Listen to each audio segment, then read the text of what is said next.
आज की क्लास में हम प्रिज्म वाला नहीं, ऑप्टिकल इंस्ट्रूमेंट स्टार्ट कर रहे हैं। कल एक काम दिया था हालांकि मैंने वहाँ कॉम्बिनेशन ऑफ प्रिज्म का, ठीक है, कॉम्बिनेशन ऑफ प्रिज्म पे काम दिया था कि dispersion without deviation and deviation without dispersion. यार मैं इसका वीडियो डालूंगा, वो पुराना है, ठीक है। फिर आप एक बार वो, क्योंकि वो एक क्वेश्चन है, अब वो देख लेना, नहीं समझ में आए तो मैं अगली क्लास में करवा दूँगा। क्लियर है ना? मैं आज ही वो लिंक इस लिस्ट के साथ ऐड कर दूंगा, आपको सेंड कर दूंगा जो भी है। लेकिन अभी क्योंकि थोड़ा समय कम है, मैं ऑप्टिकल इंस्ट्रूमेंट से चलता हूँ। वो ऐसा सवाल है, वो बोर्ड में आने के चांस कम है हालांकि एनसीईआरटी का फिर भी कम चांस है कि बोर्ड एग्जाम में वो चीज़ पूछी जाए। ज़्यादा चांसेज हैं इंस्ट्रूमेंट्स पे कोई चीज़ आएगी, ठीक है। आप अगर वो कल का कुछ लिखा है, आप जगह छोड़ना चाहो छोड़ सकते हो। आज ही हम इससे अगला वो हो जाएगा, वो वीडियो आप देख लेना, वहाँ करवाए हुए थे, करवाए यहाँ नहीं है, ऑफलाइन इस तरह से ऑनलाइन वाली क्लास में। तो हम अब एक बड़ा अच्छा सा टॉपिक, जो ये लगा लो बेस्ट पार्ट है रे ऑप्टिक्स का, वो स्टार्ट कर रहे हैं। ऑप्टिकल इंस्ट्रूमेंट्स जो आप लोग 10th में भी नहीं पढ़ के आते हैं, केवल 12th में ही होते हैं। ये जो ray optics and optical instrument chapter का नाम भी है। तो इसके लिए मुझे पहले तो थोड़ा सा आइडिया अपनी आंख के बारे में होना चाहिए, बिकॉज ह्यूमन आई के डिफेक्ट्स तो अब हटा दिए गए हैं सिलेबस से। मायोपिया, हाइपरमेट्रोपिया, ये सब पढ़े हैं 10th में, प्रेस बायोपिया, एस्टिग्मेटिज्म, ये सारे डिफेक्ट्स सब हटा दिए गए हैं। अब तो केवल बस आई का थोड़ा सा ना, मुझे आपके अंदर जाना है।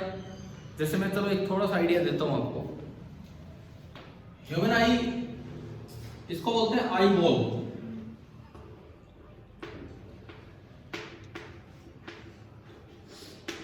एक नॉर्मल ह्यूमन आई बॉल का साइज लगभग कितना होता है? कितने सेंटीमीटर होता हो? 25 सेंटीमीटर। फिर तो मेरी आंख कहां तक निकल आएगी आंख?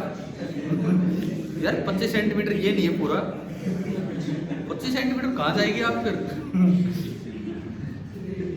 बताओ कितना होता है? एक्चुअली वैसे थोड़ा लॉजिकली सोचो, 25 सेंटीमीटर की आई बॉल कहां तक जा रही होगी? ये तो आ ही नहीं सकती यहाँ पे। एक नॉर्मल आई की जो आई बॉल का साइज होता है, डायमीटर होता है, लगभग 2.5 सेंटीमीटर होता है, 2.5 सेंटीमीटर, ठीक है। ये जो दूरी है लगभग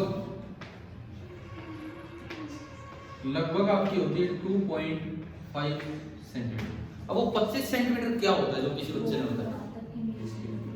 least distance of distinct vision.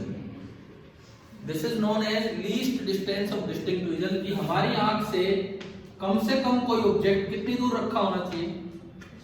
25 centimetre दूर होना चाहिए, तभी उसकी क्लियर इमेज कहां बनेगी? रेटिना पे। Retina is the screen. Retina वो स्क्रीन है जहां पे रियल इमेज है। और रेटिना पे दो तरह की चीजें होती हैं, ये तो रोड्स हैं, शेप के अकॉर्डिंग नाम है इनके सेल्स के, रोड्स एंड कोन्स, ठीक है। या ये बायो में क्या आता है? ह्यूमन आई टॉपिक 11th 12th में, कभी कौन सी क्लास में? 11th में आता है। तो उसके आगे हो गए रोड्स, कोन्स और ये सब। रोड्स क्या सेंस करते हैं और कोन्स क्या सेंस करते हैं, जिसके बाद फिर ये ऑप्टिक नर्व के थ्रू ब्रेन तक बातें पहुंचाते हैं। Cones colour, rods. आप ऐसे नॉर्मल बात करो, जैसे सामने से कोई आ रहा है, उसकी शेप क्या है ये तो रोड्स हमें बताते हैं, और उसका कलर कैसा है ये कोन्स। हमारी आंखों में रोड्स ज्यादा होते हैं कि कोन्स ज्यादा होते हैं? अच्छा ये बताओ, एक छोटा सा एग्जांपल, शाम को डिम लाइट हुई थोड़ी घर में, मतलब बहुत डिम लाइट हो गई, ठीक है। कोई एक फैमिली मेंबर चल के आ रहा है, अंधेरे से में, तो अंधेरे में मुझे उसके कलर का अंदाजा हो जाता है, या उसकी शेप देख के हम ये पहचान जाते हैं कि पापा आ रहा है, चाचा आ रहा है, कौन आ रहा है? या कलर का अंदाजा होता है? ये होता है शेप का पहले होता है, दिख ही जाता है ऑलमोस्ट शेप क्या है, कलर का अंदाजा नहीं होता है। तो हमारी आंखों में रोड्स ज्यादा है कि कोन्स? बताओ। रोड्स, हमारी आंखों में रोड्स काफी ज्यादा हैं एज कंपेयर टू कोन्स। इसीलिए हम कलर में कई बार कंफ्यूज हो सकते हैं, लेकिन शेप में कंफ्यूज नहीं होते, ठीक है। इसीलिए क्या होता है, जैसे जो कपड़ों की दुकान होती है, जैसे साड़ियों की दुकान है ना, तो वहां कुछ ऐसी व्यवस्था करनी पड़ती है उन्हें मजबूरी में, कि बहुत ज्यादा लाइट, ट्यूबलाइट, सीएफएल जो भी है, एलईडी जानबूझ के लगानी पड़ती। क्यों? कारण ये है कि मुर्गे थोड़ी खरीदने आने वाले हैं भाई, मुर्गों में थोड़ा उल्टा हिसाब होता है, उनमें कौन ज्यादा होता है, वहां तो इंसान आने वाले हैं और इंसानों में कौन्स कम होते हैं, ठीक है। अब कोई दिलवा के ले गया एक साड़ी, वो कलर पहचान में नहीं आया, लाइट कम थी, घर जाके वो खाल खाएगी, मतलब घर जाके वो क्या क्या है, चल भाई वापस जा रही है, जब फिर चक्कर काटते रहते तो इसलिए वो दुकान वाले पहले ही अपनी इतनी व्यवस्था रखते हैं कि बार बार ये दिक्कत ना आए, है ना। तो अब मुर्गों का मैंने नाम लिया यहाँ पे, मुर्गों में कौन्स ज्यादा है और रोड्स कम है। चलो ये बताओ, सुना मुर्गे जल्दी उड़ जाते हैं, चार से कुकड़ू हैं, क्यों? इसका कारण क्या है, मुर्गे जल्दी क्यों उड़ जाते हैं? इसका एक ही कारण है कि वो जल्दी सो जाते हैं, नींद पूरी हो जाती है, ये कारण तो, अरे कारण तो सिंपल यही है। अब बात ये है कि जल्दी क्यों सो जाते हैं, उसका रीजन इस पे आता है। जैसे मुर्गे पहले नहीं सोते थे जल्दी, फिर क्या हुआ, ये चलते लेकिन शाम के टाइम टक्कर मारते रहते मतलब इनकी आंखों में रोड्स कम है, इन्हें ये नहीं दिखता सामने से कोई शेप आ रही है नहीं आ रही है, कभी यहाँ टकरा गए कभी वहां टकरा गए। तो इन्होंने सबने मिलकर बैठक की, डिसाइड किया कि भाई आगे से हम जल्दी सोया करेंगे ताकि शाम को दिक्कत ही ना आए। तो बस वो फिर आदत बन गई, चलता रहा काम, ठीक है। मतलब ये है बैठक तो क्या है, लेकिन ये है जो जिस तरह से अडेप्टेशन जो होता है ना, वो ये इन्होंने अपने आप को इस तरह से अडेप्ट कर लिया ये सब, ठीक है। रोड्स कौन्स वाली बात नहीं ये हुई। अब इसके बाद अच्छा, ये संदेश हमारे यहाँ ब्रेन तक कौन हो जाता है, कौन सी नर्व, ऑप्टिक नर्व, वो सब बायो में चला जाएगा, उन पे हम नहीं जा रहे। अब मैं थोड़ा फिजिक्स पार्ट की तरफ आऊंगा कि हमारी जो रेंज ऑफ विजन है, भाई हमें कोई चीज क्लियर तभी नजर आएगी जब उसकी इमेज कहाँ बने, रेटिना पे इमेज बनेगी तो वो चीज क्लियर नजर आएगी, ठीक है। हमारी जो रेंज ऑफ विजन है वो यहां से लेके कहां तक होती है, इन्फिनिटी तक। अजी भाई इन्फिनिटी तक की चीज देख लेते हो, फिर ये क्यों कहते इन्फिनिटी तक, बताओ तो फिर। नहीं, मैं आपको एक प्रैक्टिकल और एग्जांपल देता हूँ, इन्फिनिटी तक की चीज आप देख लेते हो। मून क्या बहुत पास है मेरे, मून क्या बहुत पास है क्या हमारे, बहुत ही ज्यादा दूर है, पता नहीं 10 की पावर कितने कल परसों देख रहे थे उसमें, क्या वो हमें नजर आ जाता है, यहाँ से आ रहे, आराम से नजर आ रहे, ठीक है। ये अलग चीज है, हम उसके अलग अलग पॉइंट्स को रिजोल्व नहीं कर पा रहे, वो रिजोल्विंग पावर वो एक सेपरेट चीज है, that is related to wave optics and diffraction, ठीक है, वो नहीं। लेकिन इन्फिनिटी तक की चीज भी आप देख पा रहे हैं। अब कहीं अभी सामने से मुझे नहीं दिख रहा, क्योंकि एक तो बीच में चीजें बहुत आ गई हैं, और एक फिर धरती फ्लैट नहीं है बल्कि स्फेरिकल है। अगर धरती फ्लैट हो और बीच में कोई बिल्डिंग ना बनी हो तो आप पता नहीं यहाँ से अमेरिका देख लो आप यार क्या दिक्कत है भाई, यहाँ से मतलब दिल्ली, चलो अमेरिका ज्यादा दूर हो गया, कुतुब मीनार दिख जाए यहाँ से अगर इस तरह का काम हो जाए तो, ठीक है। तो वो तो धरती भी तो यूं स्फेरिकल है, उड़ती चलती है इस तरह से, क्लियर है ये चीज। अच्छा अब देखो, तो हमारी रेंज ऑफ विजन है, इस डिस्टेंस को डी से डिनोट करते हैं, capital D, least distance of distinct vision. बहुत अच्छे अच्छे टॉपिक थे, मायोपिया, हाइपरमेट्रोपिया, प्रेसबायोपिया, बड़े अच्छे टॉपिक थे ये, लेकिन क्या हुआ कि 12th से सारे पिया हटा दिए, तो अब हमें वो नहीं पढ़ने, वो डिफेक्ट्स पढ़ने ही नहीं, लेकिन वो समझने लायक थे कि कौन सा तो डिफेक्ट है, क्या उसमें करेक्शन है, कैसे करते हैं। अभी देखिए, अभी हम आगे बढ़ते हैं, अब हमें जाना ऑप्टिकल इंस्ट्रूमेंट्स पे। तो आप ये बताओ, एक चीज मुझे बड़ी नजर आ रही है और एक चीज मुझे छोटी नजर आ रही है, ए मुझे बड़ा दिख रहा है और बी छोटा दिख रहा है, इसका क्या मतलब है, कौन बड़ा है और कौन छोटा है? अगर ए मुझे बड़ा दिख रहा है और बी छोटा दिख रहा है तो क्या ये श्योर है कि ए सच में बड़ा है बी से? पोजीशन पे डिपेंड करेगा। आप यहाँ से रेवाड़ी जाते हो, बीच में सिया के पहाड़ आते हैं, लोग उन पे घूम रहे होते हैं, इतने इतने दिखते रहते हैं नीचे से, है ना, वो इतने इतने से दिखते हैं, उनसे तो कुत्ता भी बड़ा दिखता है लेकिन असल में तो वो बड़े हैं ना उनसे।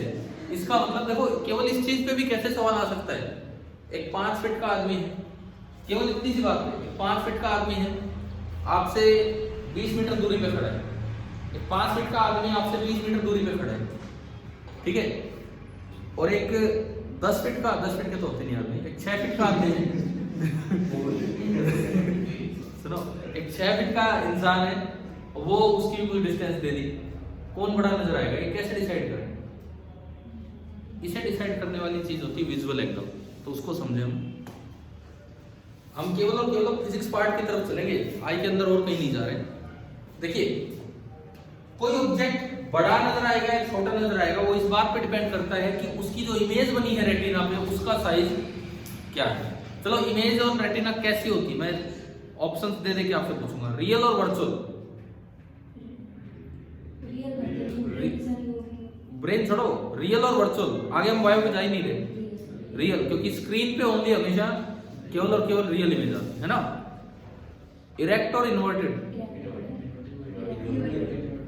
रियल इमेज इन्वर्टेड होगी। ब्रेन को छोड़ो यार, बायो में नहीं जाना, बायो में थोड़ी जाना, मैं रेटिना पे जो स्क्रीन पे जो इमेज उस पे है, इससे आगे फिर ये बायोलॉजी वाला पार्ट चला जाता है, उसमें हमें नहीं जाना बिल्कुल।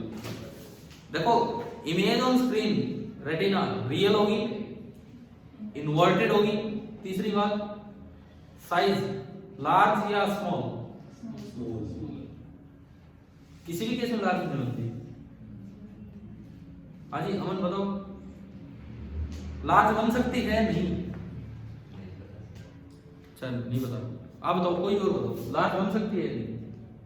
बन सकती है ना, कोई चांस ही नहीं। कारण ये है आप पहले इतने बड़े हो, और अगर आपकी इमेज और बड़ी बन गई तो रेटिना है क्या हमारा इतना बड़ा?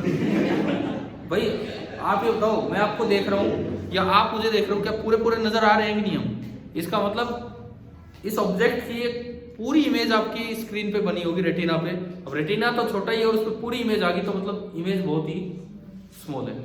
फिर उसके बाद क्या होता है, ब्रेन पे जाके वो सही हो जाती है ना, ब्रेन पे जाके वो सही हो जाती है। ठीक है, वो हमें नहीं देख रहे। क्या समझ आ रहा है? तो मतलब image on screen, image on retina, याद रखें रियल होती है, इन्वर्टेड होती है और स्मॉल। क्लियर?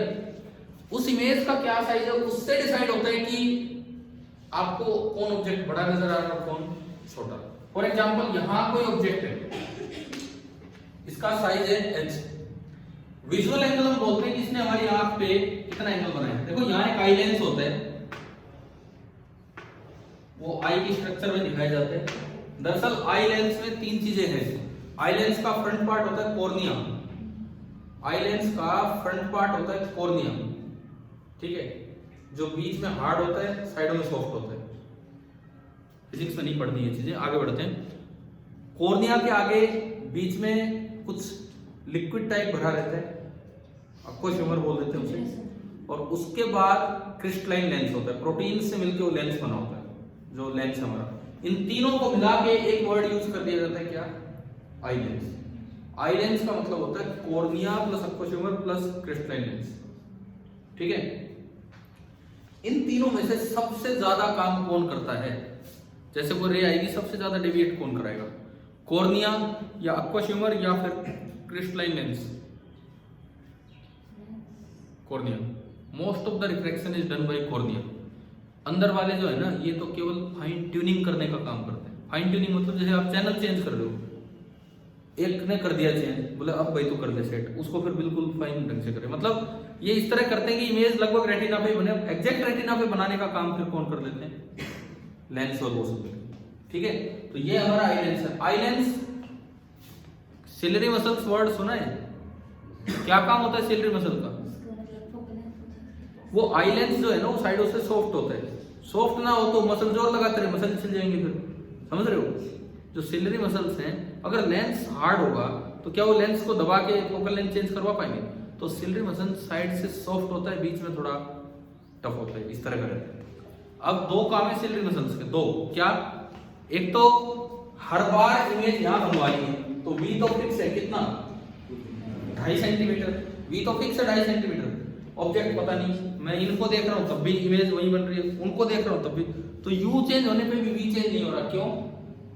क्योंकि लेंस की फोकल लेंथ अपने आप को इस तरह एडजस्ट करती है कि यू चाहे कुछ भी हो, वी इतना है। इसे बोलते हैं पावर ऑफ अकोमोडेशन। हर चीज को सहारा देना रेटिना पे।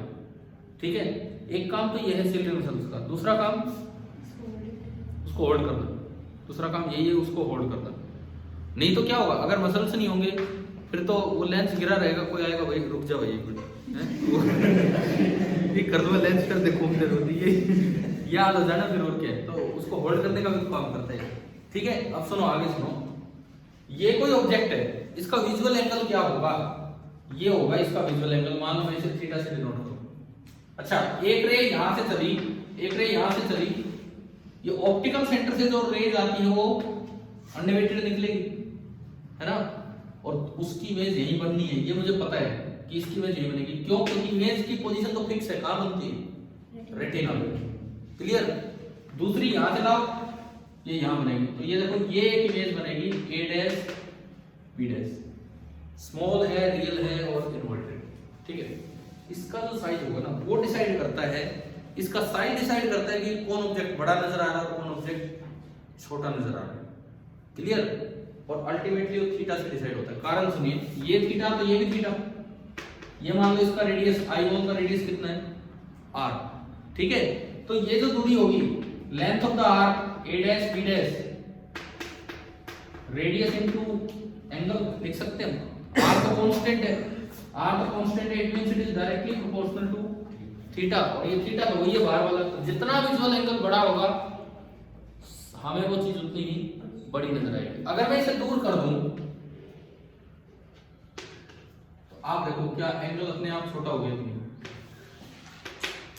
तो जैसे जैसे चीज दूर जाएगी हमें छोटी नजर आएगी, और अगर ये पास आए तो बड़ा। अब मान लो मैं वो अभी आप देख जवाब, सपोज मैंने पूछा था एक 5 फीट का इंसान है, ठीक है, कितनी दूर बोला था? 20 मीटर मान लो। तो ये हमसे 20 मीटर दूर है, और एक 6 फीट वाला है वो हमसे 30 मीटर दूर है। बताओ कौन बड़ा नजर आएगा, कौन छोटा? आपको ना ये थीटा निकालना है, और ये थीटा ऐसे निकाल लो, h by distance, tan theta होगा h बाई डिस्टेंस, और for small angle tan theta is nearly theta. और इससे फीट से कंफ्यूजन नहीं करना है, फीट पर मीटर में आ जाएगा। इसके लिए h बाई डिस्टेंस कितना आ रहा है? 1/4। इसके लिए कितना आ रहा है? 1/5। 1/5 तो छोटा है 1/4 से, तो उसका एंगल छोटा बन रहा है, तो उसकी जो इमेज बनेगी वो छोटी बनेगी। तो मतलब 5 फीट का इंसान बड़ा नजर आएगा और 6 फीट का इंसान छोटा नजर आएगा। आप बताओ क्या यहां तक ये पॉइंट समझ आ गया? ठीक है। अब अगर कोई चीज बहुत छोटी है और हमें दिख नहीं रही, तो हम ज्यादा से ज्यादा उसे कहां तक रख सकते हैं ताकि वो नजर आ जाए? नियर पॉइंट पे। इस 25 सेंटीमीटर वाले पॉइंट को हम नाम देते हैं नियर पॉइंट, ठीक है। मतलब मैक्सिमम एंगल जो नेकेड आई पे बन सकता है वो तब है जब आपने इसको यहां रख दिया, और इस वक्त जो एंगल बनता है उसको अक्सर हम डिनोट कर लेते हैं किससे? थीटा नोट से। कहां रख दिया है? कहां उठा लेंगे इसको? यहाँ नियर पॉइंट पे, सॉरी ये नियर पॉइंट पे, ठीक है। और इस वक्त जो एंगल बनेगा उसे हम बोलते हैं क्या? Theta note. तो maximum visual angle of naked eye क्या होगा? मैं डायग्राम दोबारा बनाता हूं।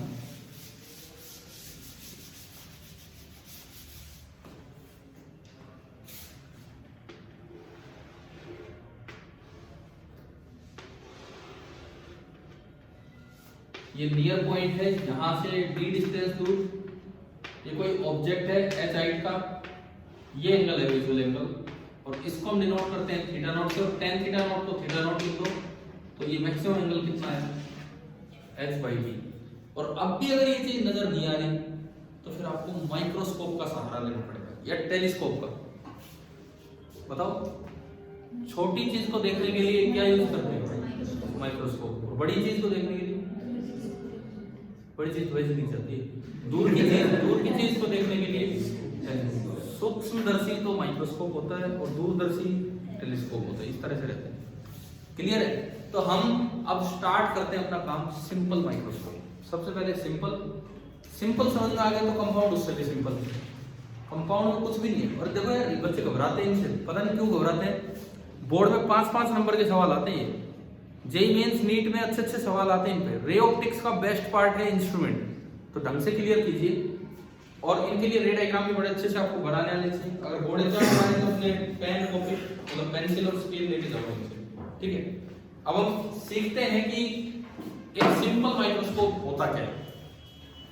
एक सिंपल माइक्रोस्कोप का क्या काम होता है?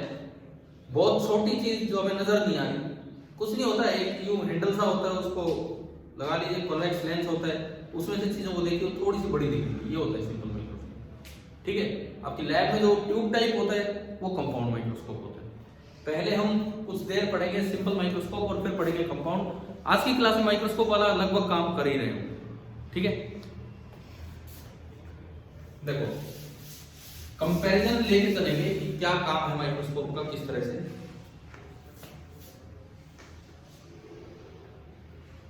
ये आईबॉल है, ये इसका आंख का नियर पॉइंट है, जो कि यहां से कितनी दूर है, डी डिस्टेंस दूर। आपने ऑब्जेक्ट नियर पॉइंट पर रख दिया, परंतु ऑब्जेक्ट छोटा ही है, बहुत बड़ा ऑब्जेक्ट नहीं है, तो मतलब इसका जो विजुअल एंगल बना वो इतना सफिशिएंट नहीं है कि ये चीज हमें नजर आए। और थीटा नॉट कितना, h/d।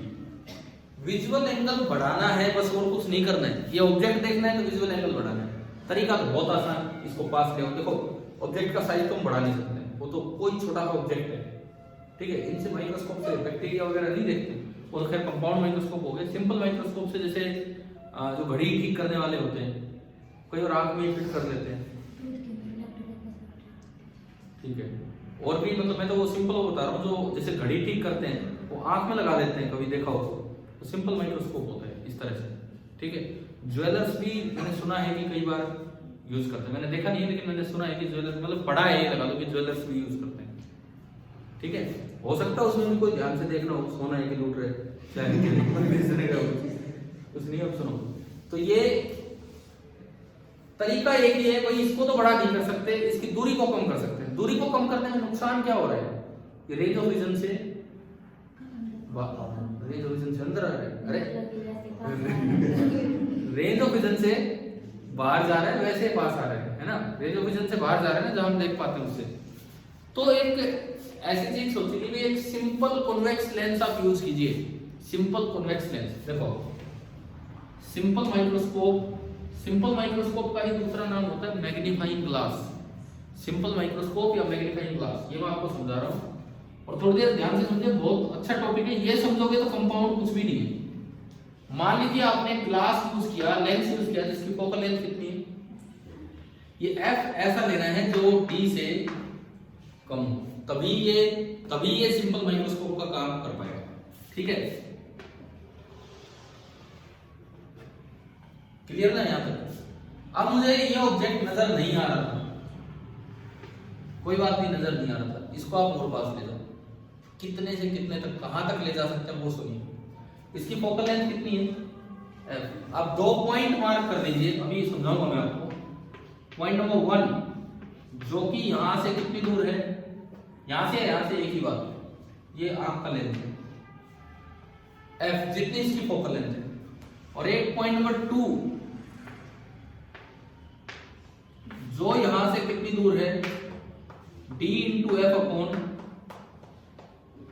d plus. Point number 1 जो इतनी दूर है, पॉइंट नंबर 2 जो इतनी दूर है, ठीक है। ये कैसे आया अभी बताऊंगा ये चीजें। अब हमारी आई के लिए ये ऑब्जेक्ट का काम नहीं करेगा, ये ऑब्जेक्ट का काम करेगा इस लेंस के लिए, उसकी जो इमेज बनेगी वो हमारी आंख के लिए ऑब्जेक्ट का काम करेगी, ठीक है। क्लियर है।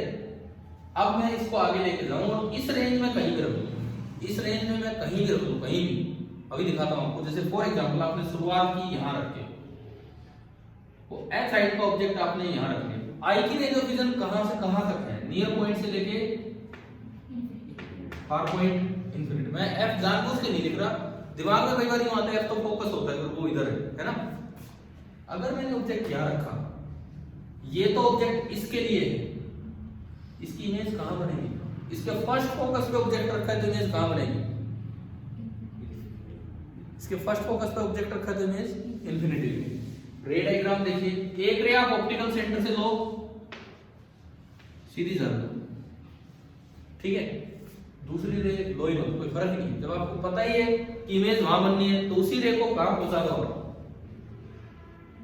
इंफिनिटी में। और ये जो है एक बड़ी सी इमेज बनेगी जिसका साइज मैं बोल रहा हूं कितना है, ऐसे डैश, समझ आए, ठीक है। क्या ये ऑब्जेक्ट है या इमेज है आंख के लिए, आंख के लिए ऑब्जेक्ट है। क्या ये आई की रेंज ऑफ विजन में है या उससे बाहर है ना, रेंज ऑफ विजन में, बिल्कुल है रेंज ऑफ विजन में, तो इसका मतलब हमें दिख जाएगा। अब बात आती है क्या विजुअल एंगल पहले से ज्यादा हो गया, देखो इसका ये देखना है ना, परंतु बाय चांस ऐसा है कि इसका विजुअल एंगल और इसका विजुअल एंगल सेम है, ये सीधी है, यहाँ पे जैसे भी है ना, ठीक है। अब सुनो, विजुअल एंगल कितना है, मान लो मैंने ये एंगल बोल दिया थीटा, क्या ये थीटा, थीटा देखो यहाँ से कितना है, H by F, tan theta और थीटा सेम, तो यहाँ थीटा कितना हो गया एच बाई एफ। थोड़ी देर हम अगले 10 मिनट ध्यान से समझना है, सिंपल माइक्रोस्कोप बिल्कुल क्लियर हो जाएगा, उसके बाद हम एनसीईआरटी के क्वेश्चंस लेंगे जो आपसे होने चाहिए, और फिर वो खत्म करके कंपाउंड माइक्रोस्कोप, ये काम आज कर रहे हैं, ठीक है। देखो अब इधर सुनो, ये जो इस वक्त थीटा आपने निकाला एच बाई एफ, ये थीटा नॉट से ज्यादा है कि कम है, ये पास आ गया, या वैसे देखो थीटा नॉट में ऊपर एच नीचे डी, इसमें ऊपर एच और नीचे एफ, और एफ कम है किससे, एफ कम है तो ये थीटा ज्यादा है, और यही थीटा इसका है विजुअल एंगल, तो क्या विजुअल एंगल बढ़ गया कि नहीं। मुझे इस बात से कोई मतलब नहीं, अगर मुझे ऑब्जेक्ट का साइज बढ़ाना है मतलब मुझे आंख पे क्या बढ़ाना होगा, विजुअल एंगल। नेकेड आई पे ज्यादा से ज्यादा एंगल कितना बन पा रहा था, थीटा नॉट, ठीक है। अभी आपने एंगल थीटा बना दिया जो कि थीटा नॉट से ज्यादा है, और जो ऑब्जेक्ट है वो हमारी रेंज ऑफ विजन में भी है, तो दिखने के चांसेस हैं। इस अरेंजमेंट को बोलते हैं नॉर्मल एडजस्टमेंट। नॉर्मल एडजस्टमेंट इसलिए बोलते हैं, इस वक्त आई मसल्स रिलैक्स्ड होते हैं, दूर की चीज को देखने में आई मसल्स रिलैक्स्ड होते हैं, पास की चीज को देखने में आई मसल्स थोड़े स्ट्रेन्ड हो जाते हैं, इस तरह से, ठीक है। ये नॉर्मल यूज नहीं है, ये नॉर्मल एडजस्टमेंट है। नॉर्मल यूज तो कुछ भी हो सकता है, वो आप पे डिपेंड करता है, आप मैक्सिमम मैग्निफिकेशन चाहते हो, क्या चाहते हो, ठीक है। ये नॉर्मल एडजस्टमेंट है, तो यहाँ तक समझ आया। अब यहाँ पे एक टर्म डिफाइन होगी, मैग्नीफाइंग पावर, या उसका दूसरा नाम है एंगुलर मैग्निफिकेशन। मैग्नीफाइंग पावर या एंगुलर मैग्निफिकेशन, ये टर्म यहाँ डिफाइन होगी। देखिए मैग्नीफाइंग पावर, इसका क्या मतलब होता है कि अब आंख पे उसने, इसको मत देखो उसका देखना है, अब आंख पे उसने कितना विजुअल एंगल बना रखा है, और नेकेड आई पे मैक्सिमम कितना बन सकता था, उनका रेशियो। सिंबल इसका भी वही होता है जो आपके लीनियर मैग्निफिकेशन का होता है, वही होगा, लेकिन टर्म्स अलग अलग है। लीनियर मैग्निफिकेशन एक बहुत अलग चीज है, एंगुलर मैग्निफिकेशन एक अलग चीज है। एंगुलर मैग्निफिकेशन को ही हम बोल देते हैं क्या, मैग्नीफाइंग पावर, ठीक है। तो ये जो मैग्नीफाइंग पावर है, इसका फॉर्मूला होता है अब कितना एंगल बना है विजुअल एंगल, और नेकेड आई पे मैक्सिमम कितना हो सकता था। तो आप यहाँ देखो, एक बार रेशियो देख लो, थीटा की वैल्यू रखी है, थीटा नॉट की भी रखी है, theta naught H by D, और थीटा एच से एच कटेगा, एफ नीचे रह जाएगा और डी ऊपर, तो मैग्निफिकेशन कितना हो गया, डी बाई एफ। ये नॉर्मल एडजस्टमेंट के केस में सिंपल माइक्रोस्कोप का मैग्निफिकेशन। क्या एक स्टेप समझ आ रहा है, ठीक है। दूसरी बात, ये घर जाके एक बार आज ही प्रैक्टिस करना, और ये दोबारा से बना के देखना क्या है, ठीक है। दूसरी बात सुनो भैया, ऐसा है अगर कुछ रह भी गए, मैं ये वीडियो लगभग रोज डाले रहा हूँ, कल का तो नहीं हो पाया अभी तक अपलोड, लेकिन अब कोई रह जाए, आप पूरा वीडियो थोड़ी 5 मिनट देखना, कुछ देख लिया, कोई पार्ट नहीं नोट किया है, क्या था क्या नहीं, ठीक है। सेकंड पार्ट देखिए, अब मैंने कहा आप इसको यहां से लेके कहां तक ले जा सकते हो, पॉइंट नंबर 2 तक। क्यों भाई, ये ऐसा क्या हो गया, मुझे तो इस पे ध्यान देना है, ये मेरे लिए ऑब्जेक्ट है, ये किस जगह होना चाहिए, आई की रेंज ऑफ विजन में, फार पॉइंट से लेके कहां तक, नियर पॉइंट तक। आपको पता होगा लेंस के केस में ऑब्जेक्ट को अगर आप चलाते हो तो इमेज उसी डायरेक्शन में चलती है, पता है ना सभी को, ठीक है। तो अब देखिए, मैं इसको धीरे धीरे चलाऊंगा, ये भी आगे आएगा, इमेज आगे आएगी, कब रुक जाना है मुझे, जब इमेज कहां पहुंचे, तो पहले वो निकालो कि जब इमेज डी पे पहुंचेगी तो ये कितना, वो फॉर्मूला मैंने लिख दिया जो आपको याद रखना है, कितना, d into f upon d plus f। एक बार ये निकालें, ये तब है जब इमेज कहां है, नियर पॉइंट पे। तो एक बार ये सॉल्व करते हैं। इमेज नियर पॉइंट का मतलब है v आपका कितना हो गया, इससे d पीछे माइनस d, f तो f है, u निकालना है, 1 by v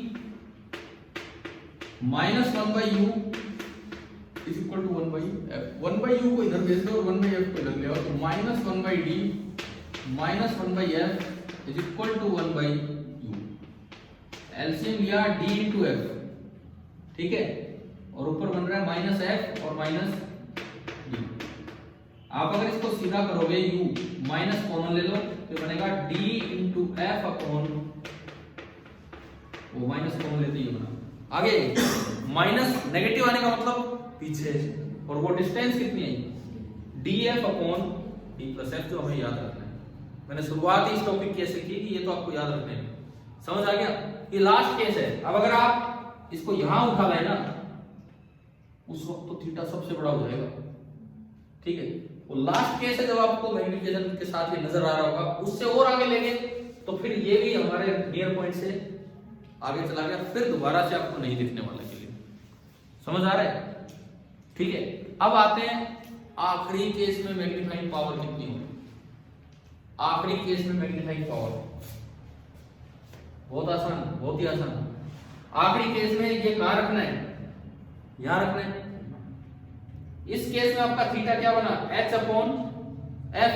लास्ट केस में थीटा बनेगा h अपॉन ये df अपॉन d प्लस। तो यही तो बदलाव है, तो मैं लिख दूं ना यहीं पे चेंज करके। आप करेंगे घर पे आराम से, खुद प्रैक्टिस करोगे ज्यादा बेटर है।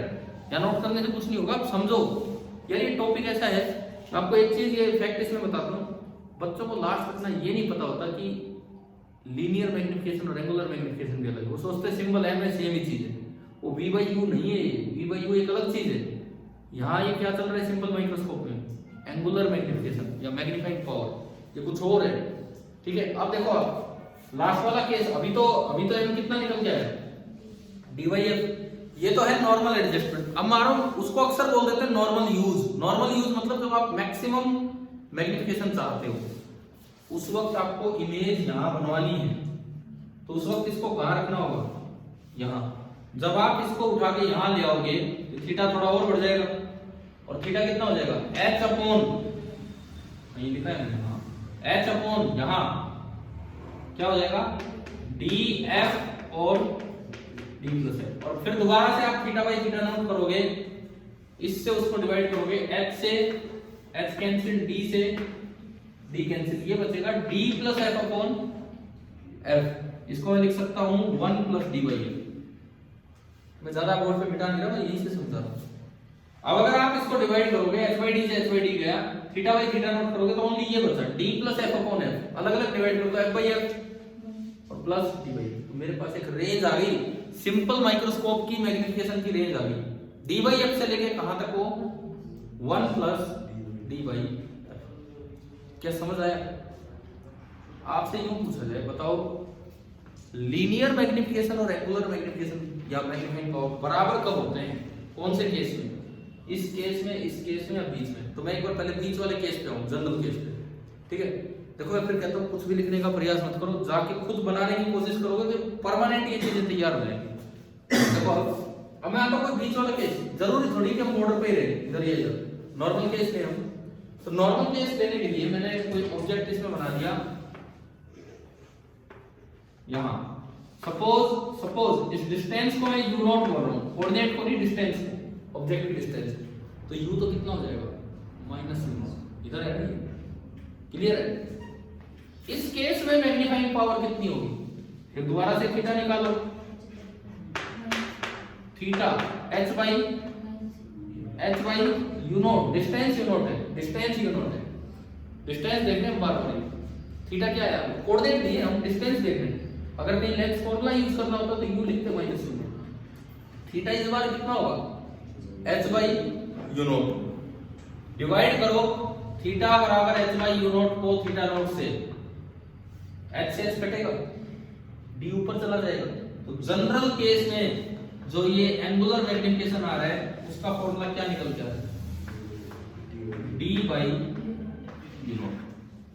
u not is the distance of object from the lens. अब बड़ा आसान है, अगर आप नॉर्मल एडजस्टमेंट चाहते हो तो ऑब्जेक्ट कहां रखना था, कितनी दूर, f।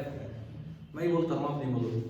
नॉर्मल एडजस्टमेंट के केस में लेंस से कितनी दूर रखना था, f। तो u नॉट की जगह आ गया वो, ये रहा u नॉट की जगह f। तो मैग्निफिकेशन कितना है, d बाई f। दूसरे केस में कितनी दूर, जब आप यहां रखोगे df अपॉन d तो वो आ जाएगा 1 प्लस d बाई। और भी कोई सवाल है बीच का केस, तो ये डायरेक्ट आपका एंगुलर मैग्निफिकेशन या फिर मैग्नीफाइंग पावर। समझ आ गए, समझ आ गए? अब मुझे ये बताओ कौन से केस में, यहां से लेके यहां तक कौन से केस में linear magnification of the lens और angular magnification of the lens same आएगा? कौन से केस में ऐसा होगा? लीनियर मैग्निफिकेशन का फॉर्मूला क्या होता है? V by U। अगर ऑब्जेक्ट किसी भी u नॉट डिस्टेंस पे रखा है, अगर ऑब्जेक्ट किसी भी u नॉट पे रखा है तो u की वैल्यू कितनी होगी? Minus u not. और v भी नेगेटिव आना है क्योंकि इधर ही बननी है, तो माइनस तो कट लेगा अपने आप। भाई ये तो फिक्स है ना u नॉट, ऑब्जेक्ट कहाँ है वो u नॉट ही है। ऊपर आप इसके बराबर चाहते हो, नीचे तो इसमें भी u नॉट आ रहा है, ऊपर इसमें फिक्स चीज आ रही है क्या? d, जबकि इसमें ऊपर क्या आता है? v, यानी कि बराबर कब होंगे? जब v इमेज कहां बने? d पे। कौन सा केस है ये? First case, last case? Last. First तो हमने यहां से शुरू किया था ना, वहां लेते गए, समझ गए हो? यानी कि जिस वक्त आप मैक्सिमम मैग्निफिकेशन का केस देख रहे होंगे, जिस वक्त आप ऑब्जेक्ट को dft upon d plus f पे रखोगे, df upon d plus f, उस समय इमेज बनेगी कहां? d पे। जब आप ऑब्जेक्ट यहां रखोगे तो इमेज कहां बनेगी? d पे। अब आप लीनियर मैग्निफिकेशन निकालो। लीनियर मैग्निफिकेशन, लीनियर मैग्निफिकेशन क्या होता है? v by u। v कितना? माइनस d, और u कितना? Minus df upon d plus minus minus गया, d से d गया, ये ऊपर जाएगा और ये उतना ही आ गया 1 प्लस जितना कि इस केस में क्या था आपका? Angular magnification. तो ये याद भी रखना चाहिए, उनकी समझ में आना चाहिए कि एक लेंस का लीनियर और एंगुलर मैग्निफिकेशन इक्वल कब होता है? जब ऑब्जेक्ट उससे कितनी दूर रखा हो? df upon d plus f, या यूं कहें इमेज कहां बने? नियर पॉइंट पे। और किसी केस में इक्वल नहीं होगा। समझ आ गया? समझ आ गया? देखो एक बार फिर से मैं थोड़ा सा जनरल केस लेके डायग्राम लेके रिपीट कर रहा हूं।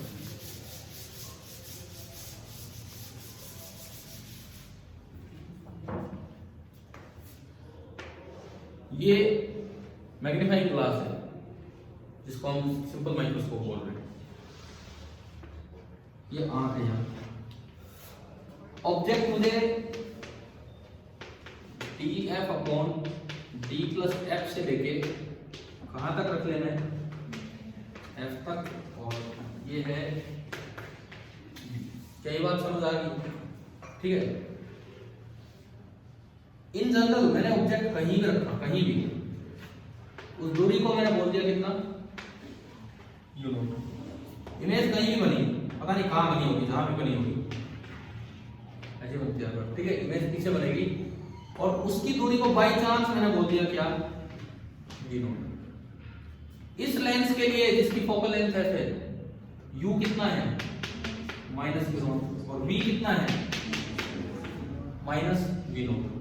एंगल इस वक्त इसने जो बनाया है वो हमने कितना बोल दिया? थीटा। और नेक्ड आई पे मैक्सिमम एंगल कितना हो सकता था? ये। मुझे इससे मतलब नहीं, मुझे इससे मतलब इसने आप पे कितना एंगल बनाया? थीटा। उसको डिवाइड कर दो किससे? थीटा नॉट से। तो अगर मैं बात करूं एंगुलर मैग्निफिकेशन की, एंगुलर मैग्निफिकेशन तो कितना होगा? Theta upon theta naught. Theta यहां से ले लो, h बाई u नॉट। अगर मैं बात करूं एंगुलर मैग्निफिकेशन की, सिंबल तो दोनों के ही है, में वो होगा theta upon theta naught. Theta कितना? h बाई u नॉट, और थीटा नॉट कितना? h by d। तो मेरे पास एंगुलर मैग्निफिकेशन आ गया d by u not. Angular magnification का ऐसा फॉर्मूला आया जिसमें न्यूमरेटर फिक्स है 25 सेंटीमीटर, डिनोमिनेटर वेरिएबल है कि आप ऑब्जेक्ट कहां रख रहे हो, उसकी दूरी फ्रॉम द लेंस। समझ आ रहा है? अब मैं आता हूं लीनियर मैग्निफिकेशन पे। मैग्नीफाइंग पावर किसको बोलते हैं? इसको या उसको? एंगुलर, ठीक है ना। लीनियर मैग्निफिकेशन का फॉर्मूला लेंस में हम पहले से ही पढ़ते हैं, v बाई u। v कितना है? माइनस v नॉट, और u कितना है? Minus v not. माइनस से माइनस कैंसिल, कितना हो गया? v not by u not. इसमें नीचे भी वेरिएबल है, और आप ऑब्जेक्ट को मूव कराओगे v नॉट चेंज होगा, u नॉट, दोनों ही चेंज होंगे।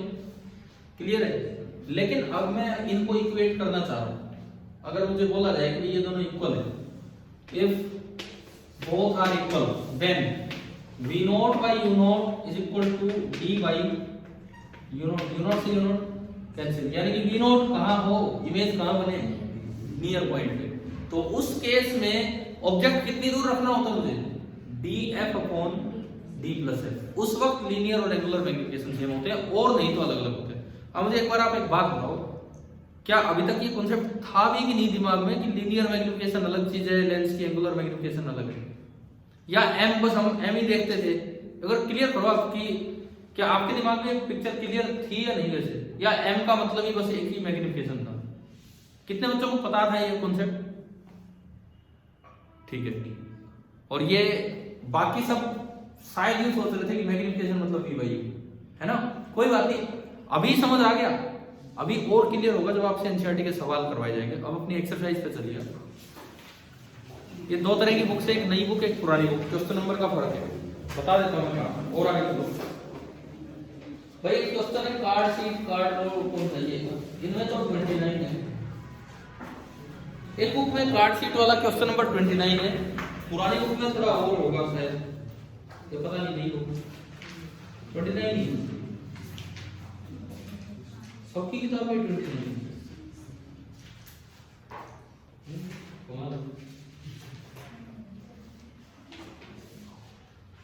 मतलब सारी पुरानी बुक लेके बैठे हैं, सबकी पुरानी बुक है यार।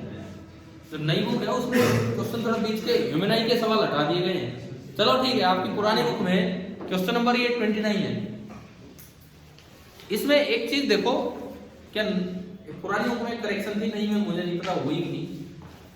इसमें दिया होगा कि कितनी दूर वो कार्ड शीट रखी गई है आपके लेंस से, 9 सेंटीमीटर दिया है। ब्रैकेट में लिखा होगा कि कन्वर्जिंग लेंस यूज किया है जिसकी फोकल लेंथ कितनी है, 9 नहीं वो 10 है, गलती से 9 प्रिंट हो रहा है, इसमें 10 है, ये 10 कर दीजिए, चेंज कर दीजिए। ठीक है, एनसीईआरटी जो 29th क्वेश्चन है उसमें पेज नंबर कौन सा है,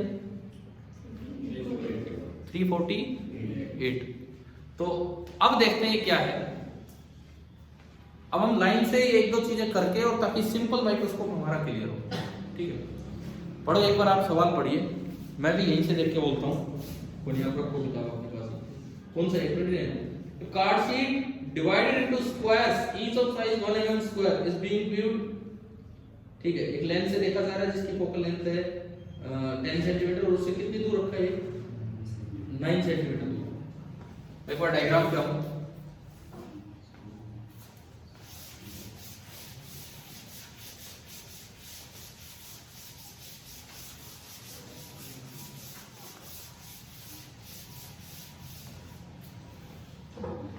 कौन सा लेंस है, कन्वर्जिंग, ये वाला लेंस है।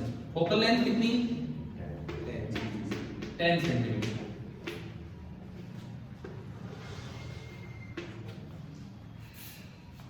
ऑब्जेक्ट कितनी दूर रखा है कार्ड शीट, 9 पे।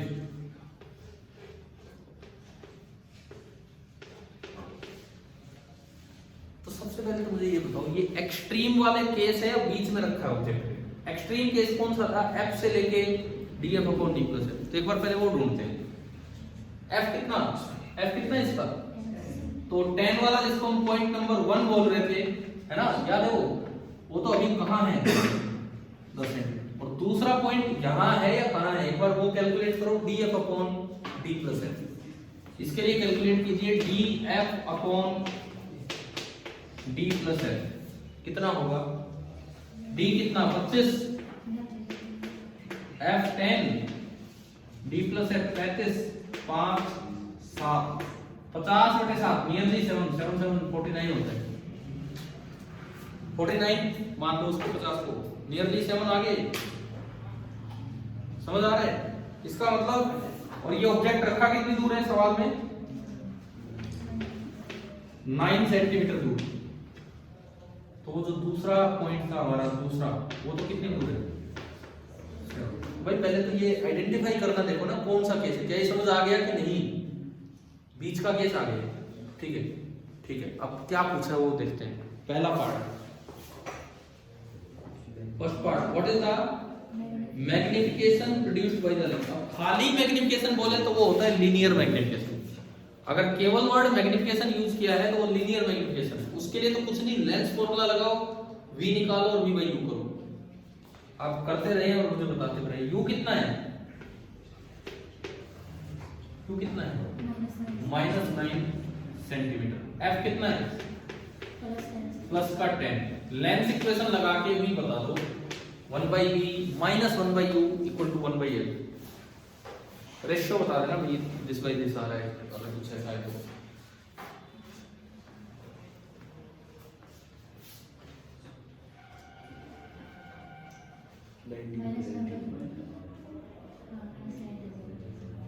कितना आ रहा है 90/90 माइनस आप बताओ ये कुछ और बता रही है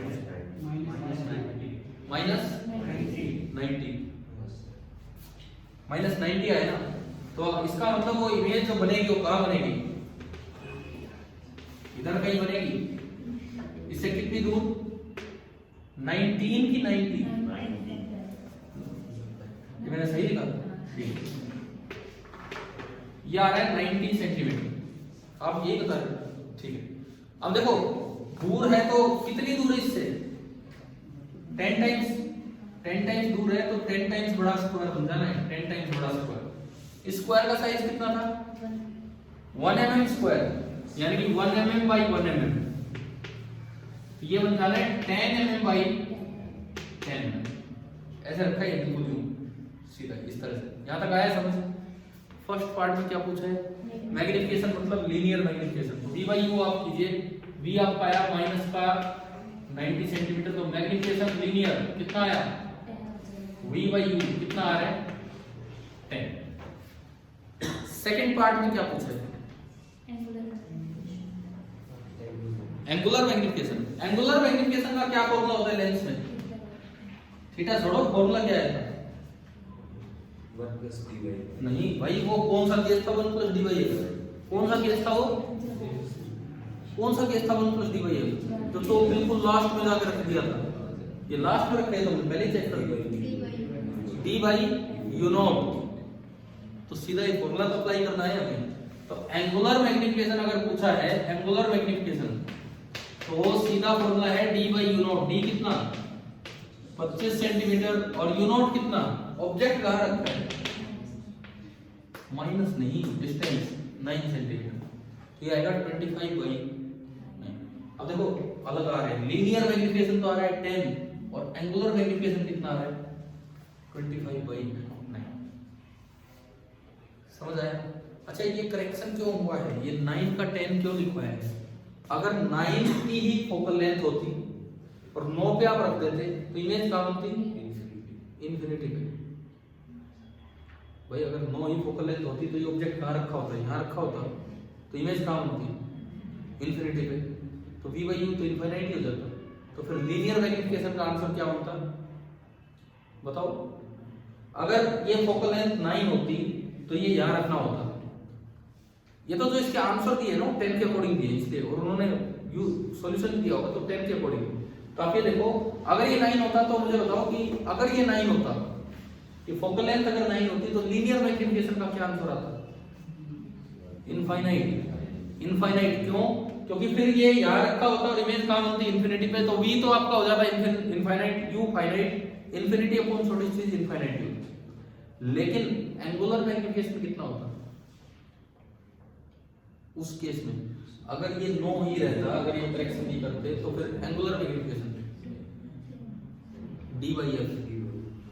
उस केस में क्या होता है d/f d कितना 25/10 ना 9 25/9। कुछ दिमाग में बैठती जा रही चीजें क्या चल रही है बताओ। तो फिर से बोल देता हूं अगर ये करेक्शन नहीं किया होता पुरानी बुक वाला ये और इसमें 9 ही लिखा होता और ये ऑब्जेक्ट भी 9 पे रखा है तो ऑब्जेक्ट पॉइंट नंबर 1 पे होता तो इमेज कहां बनती इन्फिनिटी पे। इमेज अगर इन्फिनिटी पे बनती तो linear magnification v by u से इनफाइनाइट आ जाता। एंगुलर मैग्निफिकेशन उस केस में कितना होता है d/f वो आ जाता 25/9। लेकिन फिलहाल ये दूसरा केस ठीक है ये बीच का कोई केस। अब बताओ क्या फॉर्मूला ये समझ आ गया कैसे अप्लाई करते हैं। तीसरे पार्ट में क्या पूछा है इक्वल है कि नहीं ये तो दिख ही रहा है। इक्वल तो केवल कब होते हैं जब इमेज कहां बने इन्फिनिटी पे। अरे इक्वल कब होते हैं दोनों मैग्निफिकेशन सेकंड फोकस कहाँ से आ गया यहाँ? सेकंड फोकस का क्या काम? अभी थोड़ी देर पहले आपने वो इक्वेट करके काट पीट के निकाला। जब इमेज काम है नियर पॉइंट तब इक्वल होते हैं। क्लियर है? पता है इन सब चीजों से यूं लग रहा है जैसे आज पहली ही बार ये चीज पढ़ रहे हैं। सच में आप बोल रहे थे आप पढ़ाओगे, लेकिन मुझे देख के लग रहा है कि आप भी फर्स्ट टाइम ये कर रहे हो, क्योंकि इतनी गड़बड़ियां हो रही हैं इनमें इस तरह से। चलो कोई नहीं, अभी भी समझ आ रहा है ना? क्लियर है? अगर पूछे आपसे कि स्क्वायर इमेज का एरिया कितना होगा, ये 9 से 90 पे गया तो 10 साइज बढ़ गया, 10 बाई 10 100 mm स्क्वायर। क्या किसी पार्ट में पूछा एरिया ऑफ स्क्वायर या नहीं पूछ रखा तो कोई बात नहीं, लेकिन अगर पूछा होता तो वो आ जाता 100 mm स्क्वायर। ये सवाल हो गया। अगला सवाल, नेक्स्ट क्वेश्चन देखें। इससे ही अगला आप देखिए क्वेश्चन नंबर कौन सा? 30, पुरानी बुक के अकॉर्डिंग क्वेश्चन नंबर 30। इसमें कहता है at what distance should the lens be held from the figure to view the square distinctly with maximum possible magnifying power. ये कहता है कि मैं कितनी दूरी रखूं लेंस और उस स्क्वायर के बीच में कि मैक्सिमम पॉसिबल मैग्नीफाइंग पावर है। कितनी होती है maximum possible magnifying power? 1 + d/f। थोड़ा कॉन्फिडेंस के साथ बोला करो ना, अभी तो पढ़ा है। कितनी होती है maximum possible magnifying power? 1 + d/f। सवाल ने पूछा है कि कितनी दूर रखूं लेंस और ऑब्जेक्ट के बीच की दूरी क्या करूं? अब बताओ क्या फॉर्मूला था? कितनी दूर ऑब्जेक्ट रखें लेंस से कि मैक्सिमम मैग्नीफाइंग पावर है? डी पे रख दो। कितनी दूर मैं ऑब्जेक्ट को रखूं कि मैक्सिमम पॉसिबल मैग्नीफाइंग पावर है? बोलो मैं ऑब्जेक्ट को कितनी दूर रखूं लेंस से कि मैक्सिमम पॉसिबल मैग्नीफाइंग पावर है? d into f upon d + f। अरे मतलब 0.1 की दूरी ये निकाल के तो बैठे हो आप यार, इसमें ये निकाल तो रखिए आपने डिस्टेंस। मैक्सिमम पॉसिबल मैग्निफिकेशन कब मिलेगा? जब ऑब्जेक्ट की स्क्वायर फीट यहां रखें। समझ गए हो? ठीक है, तो ये आंसर आएगा लेंस और इसके बीच की दूरी। इन्होंने पूछा लेंस कितनी दूर रखे, मतलब ऑब्जेक्ट फिक्स है इनका। क्या ये पार्ट आया समझ? इसका सेकंड पार्ट क्या है? मैग्निफिकेशन तो क्या होता है? v/u होता है। आपने ये निकाला है, u पता ही है, u कितना? अरे u तो ये है, u तो ये है -7, या u भाई ये है, ये जो भी आएगा उसका माइनस। v कितना है? 10 पे बनी हुई इमेज मेरी आपको दिख जाएगी। मुझे ये बताओ मैक्सिमम मैग्निफिकेशन के केस में जब मैंने ऑब्जेक्ट को यहां रख दिया, इमेज कहां बनती है? डी पे, नियर पॉइंट पे, तभी तो मैक्सिमम मैग्निफिकेशन होता है। अगर मैं ऑब्जेक्ट को यहां रख दूं, तो इमेज कहां बनेगी? जहां हमारा नियर पॉइंट है। वही तो केस होता है। ठीक है, यहां जब आप ऑब्जेक्ट रखोगे तो u तो ये है माइनस कितना, एक बार देख लो इधर ध्यान से। माइनस ये कोई बात नहीं, मैं अप्रोक्सीमेशन नहीं कर रहा, -50/7। और इस केस में जो v होगा वो होगा कितना?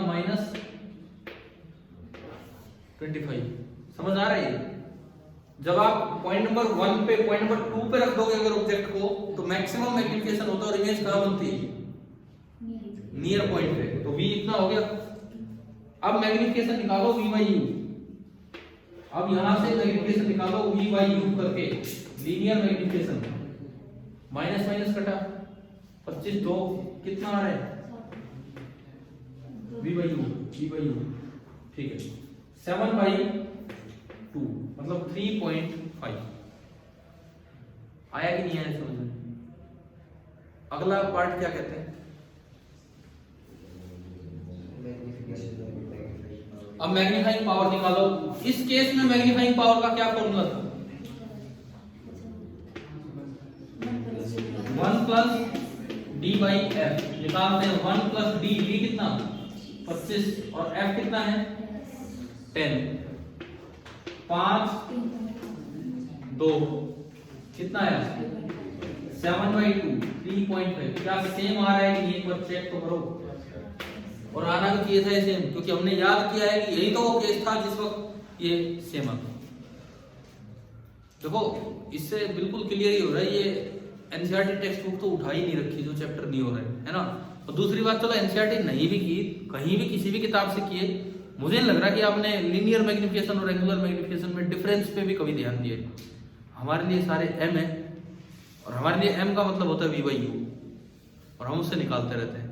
अब एक चीज बड़ी क्लियर कर लो दिमाग में, कंपाउंड आज नहीं हो पाएगा, आज आप यही तो क्लियर कर दो, कम से कम यही क्लियर कर दो, लीनियर जो है मतलब सिंपल वाला माइक्रोस्कोप, ये सिंपल माइक्रोस्कोप है, ठीक है, ये बिल्कुल आपके पास आपने रखा, तो जो ऑब्जेक्ट रखना है, पहली बात इसकी फोकल लेंथ डी से कम ले कि डी से ज्यादा ले? डी से कम। अब भी कोई बच्चा बोल रहा है ज्यादा, कम तो हम कभी लेते ही नहीं अरे यार ज्यादा भाई, डी से ज्यादा का क्या मतलब है, अभी तो पढ़ाया था उसमें। ये इधर देखो, ये 10 सेंटीमीटर, यहीं से आइडिया लग रहा है, कम लेंगे, ठीक है।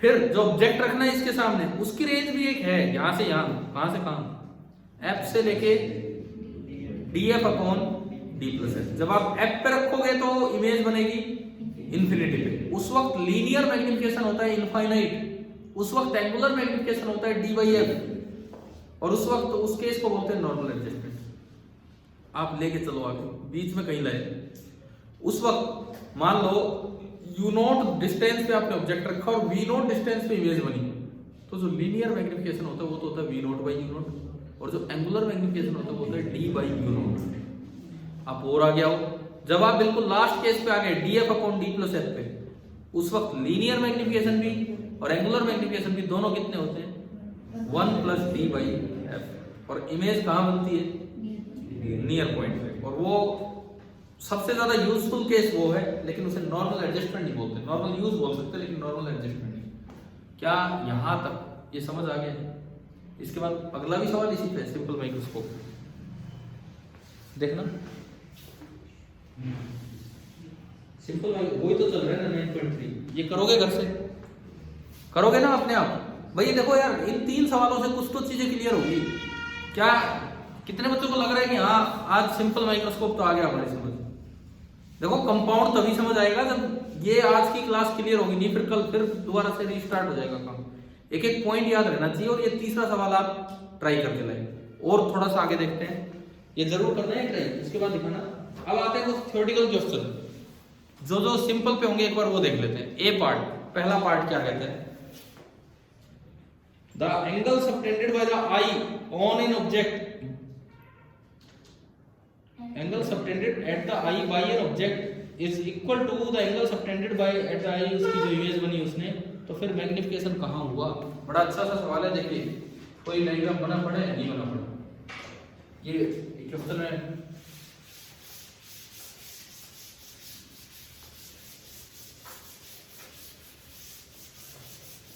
यही कहता है कि आपने माइक्रोस्कोप यूज कर दिया, सिंपल माइक्रोस्कोप के रूप में एक लेंस यूज कर दिया, ठीक है। ये कोई ऑब्जेक्ट रखा हुआ है, कुछ भी दूरी यू नॉट पे, कुछ भी दूरी यू नॉट पे, जो पॉइंट नंबर 1 और पॉइंट नंबर 2 के बीच में, इसकी जो इमेज बन रही थी वो ऐसी तो बन रही थी, यहाँ पे, जो कि कितनी दूर है, वी नॉट। हम तो इसका एंगल बोलते थे थीटा। ये कह रहा है यार ऑब्जेक्ट भी तो थीटा एंगल बना रहा है और उसकी इमेज भी थीटा बना रही है, फिर मैग्निफिकेशन कहां हुआ है? इसको इससे कंपेयर नहीं करना। ये कह रहे हैं जब ऑब्जेक्ट भी थीटा एंगल बना रहा है, इमेज भी थीटा बना रही है, फिर आपने यूज ही क्यों किया माइक्रोस्कोप? अगर इतना विजुअल एंगल ऑब्जेक्ट का ही, अगर आप माइक्रोस्कोप यूज नहीं करते, ऑब्जेक्ट तब भी थीटा एंगल बना रहा होता, लेकिन क्या वो हमारी रेंज ऑफ विजन में होता? नहीं होता। समझ गए हो? माइक्रोस्कोप यूज करने से ऑब्जेक्ट का एंगल थीटा है, लेकिन वही इमेज का है, और वो जो इमेज है वो हमारी आंख के लिए ऑब्जेक्ट है, और वो हमारी रेंज ऑफ विजन में। तो हमें इसके एंगल को इससे कंपेयर नहीं करना, हमें इसके एंगल को थीटा नॉट से कंपेयर करना। क्या समझ आ गया है? सवाल अच्छा सवाल है, पेपर में बैठे रहो, समझ में नहीं आता कई देर यार क्या पूछ लिया, अगर नहीं करके गए हो तो ठीक है। बाकी आप करेंगे ट्राई। कल हम एक बार बुक दो मुझे, देखो अगले 1-2 दिन 2-3 दिन इंस्ट्रूमेंट्स पे ध्यान दो, बड़े अच्छे टॉपिक है, ध्यान से सीखने, और एक बार क्लियर कर लो तो फिर बाद में दिक्कत भी नहीं आएगी। और खासकर रे डायग्राम भी क्लियर होने चाहिए, क्योंकि वो बनाने पड़ते हैं। आज हमने लिए इसमें पेज नंबर 348 क्वेश्चन नंबर 29 और 30, 31 आप करेंगे, ठीक है।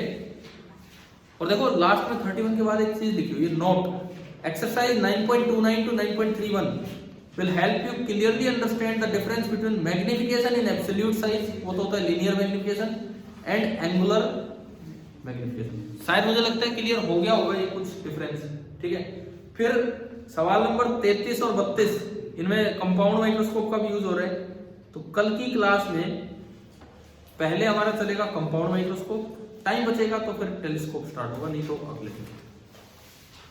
लेकिन कल तो क्लास ही नहीं होगी, हाँ कल तो क्लास नहीं होगी, रुको। चलिए ठीक है, अभी आज की क्लास ऑफ करते हैं, कल नहीं होगी आपकी क्लास, परसों होगी नेक्स्ट क्लास।